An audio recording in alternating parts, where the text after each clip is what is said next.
So, what does the happiest man in the world look like? I mean, certainly doesn't look like me, right? He looks like this. His name is Matthew Ricard. So, how do you get to be the happiest man in the world? Well, it turns out there is a way to measure happiness in the brain. And you do that by measuring the relative activation of the left prefrontal cortex in the fMRI versus the right prefrontal cortex, right?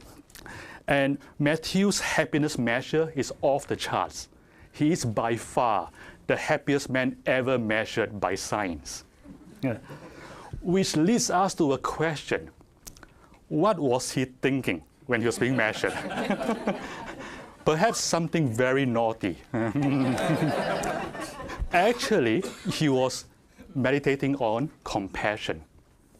Matthew's own experience is that compassion is the happiest state ever.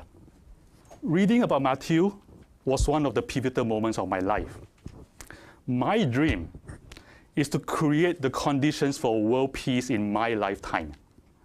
And to do that by creating the conditions for inner peace and compassion on a global scale. And learning about Matthew gave me a new angle to look at my work. Matthew's brain scan shows that compassion is not a chore. Compassion is something that creates happiness. Compassion is fun, right? And that mind-blowing insight changes the entire game. Because if compassion was a chore, like nobody's going to do it, except maybe the Dalai Lama, or something, right? But if compassion was fun, everybody's going to do it, right?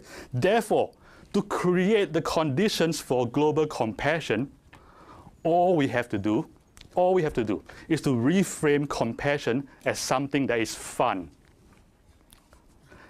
But fun is not enough. What if compassion is also profitable? All right? What if compassion is also good for business? Then every boss, every manager in the world will want to have compassion, right? Like this. That would create the conditions for world peace. So I started paying attention to what compassion looks like in a business setting. Fortunately, I didn't have to look very far, because what I was looking for was right in front of my eyes, right in Google, my company. I know there are other compassionate companies in the world, but Google is sort of the place I'm familiar with because I've been there for 10 years. So I'll use Google as the case study. Google is a company born of idealism. It's a company that thrives on idealism. And maybe because of that, compassion is organic and widespread company-wide. In Google, expressions of corporate compassion almost always follow the same pattern. It's sort of a funny pattern. It starts with a small group of Googlers taking the initiative to do something. And they don't usually ask for permission. They just go ahead and do it. And then other Googlers join in. And it just gets bigger and bigger. And sometimes it gets big enough to become official. So, in other words, it almost always starts from bottom up. And let me give you some examples. The first example is the largest annual community event where Googlers from around the world donate their labor to their local communities was initiated and organized by 3 employees before it became official, because it just became too big. Another example, 3 Googlers, a chef, an engineer, and most funny, a massage therapist. 3 of them, they learned about a region in India where 200,000 people live without a single medical facility. So what do? They just go ahead and started a fundraiser. And they raised enough money to build this hospital, the first hospital of its kind for 200,000 people. During the Haiti earthquake, a number of engineers and product managers spontaneously came together and they stay up overnight to build a tool to allow earthquake victims to find their loved ones. And expressions of compassion is also found in our international offices. In China, for example, one mid-level employee initiated the largest social action competition in China, involving more than 1,000 schools in China. working on issues such as education, poverty, healthcare, and the environment. There is so much organic social action all around Google that the company decided to form a social responsibility team just to support this effort. And this idea again came from the grassroots, from two Googlers who wrote their own job descriptions and volunteered themselves for the job. And I found it fascinating that the social responsibility team was not formed as part of some grand corporate strategy, right? It was like two persons say, let's do this. And the company said yes. So it turns out that Google is a compassionate company because Googlers found compassion to be fun. But again, fun is not enough. There are also real business benefits. So what are they? The first benefit of compassion is that it creates highly effective business leaders. What does that mean? There are three components of compassion. There is the affective component, which is I feel for you. There is the cognitive component, which is I understand you. And there is a motivational component, which is I want to help you. So what has this got to do with business leadership? According to a very comprehensive study led by Jim Collins and documented in the book Good to Great, it takes a very special kind of leader to bring a company from goodness to greatness. And he calls them level 5 leaders. These are leaders who, in addition to being highly capable, possess two important qualities, and they are humility and ambition. These are leaders who are highly ambitious for the greater good. And because they're ambitious for greater good, they feel no need to inflate their own egos. And they, according to the research, make the best business leaders. And if you look at these qualities in the context of compassion, we find that the cognitive and affective components of compassion, understanding people and empathizing with people, inhibits, tones down what I call the excessive self-obsession that's in us, therefore creating the conditions for humility. The motivational component of compassion creates ambition for greater good. In other words, compassion is the way to grow level 5 leaders. And this is its first compelling business benefit. The second compelling benefit of compassion is that it creates an inspiring workforce. Employees mutually inspire each other towards greater good. It creates a vibrant, energetic community where people admire and respect each other. I mean, like you come to work in the morning, right? And you work with 3 guys who just up and decide want to build a hospital in India. Right? It's like, how can you not be inspired by those people, your own co-workers? So this mutual inspiration promotes collaboration, initiative, and creativity. It makes us a highly effective company. So having said all that, what is the secret formula for brewing compassion, in the corporate setting?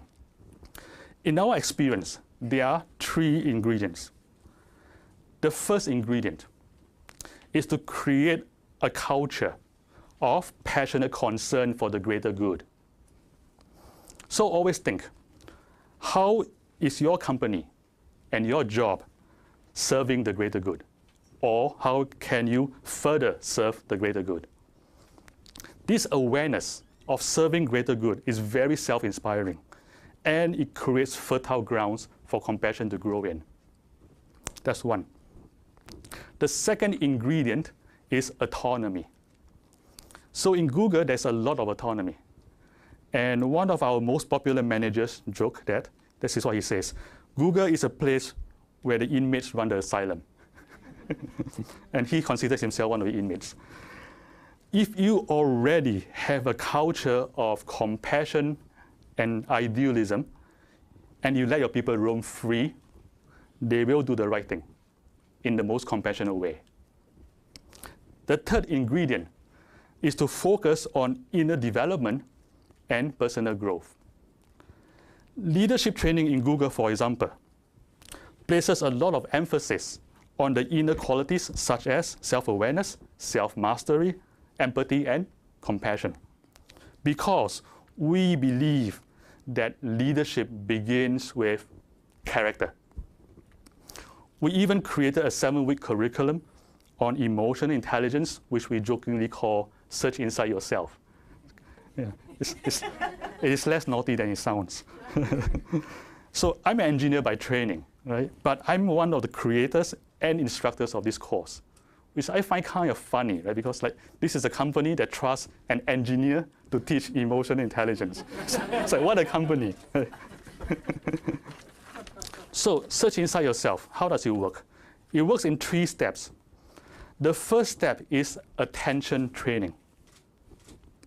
Attention is the basis of all higher cognitive and emotional abilities. Therefore, any curriculum for training emotional intelligence has to begin with attention training. The idea here is to train attention to create a quality of mind that is calm and clear at the same time. And this creates the foundation for emotional intelligence. The second step follows the first step. The second step is developing self-knowledge and self-mastery. So using the supercharged attention from step 1, we create a high-resolution perception into the cognitive and emotive processes. What does that mean? It means being able to observe our thought stream and the process of emotion with high clarity, objectivity, and from a third-person perspective. And once you can do that, you create the kind of self-knowledge that enables self-mastery. The third step, following the second step, is to create new mental habits. What does that mean? Imagine this. Imagine whenever you meet any other person, anytime you meet a person, your habitual, instinctive first thought is, I want you to be happy. I want you to be happy. Imagine you can do that. Having this habit, this mental habit, changes everything at work. Because this goodwill is unconsciously picked up by other people. And it creates trust. And trust creates a lot of good working relationships. And this also creates the conditions for compassion in the workplace. Someday, we hope to open source Search Inside Yourself, so that everybody in the corporate world will at least be able to use it as a reference. And in closing, I want to end the same place I started, with happiness. I want to quote this guy, the guy in robes, not the other guy, the Dalai Lama, who said, if you want others to be happy, practice compassion. If you want to be happy, practice compassion. I found this to be true both on the individual level and at the corporate level. And I hope that compassion will be both fun and profitable for you too. Thank you.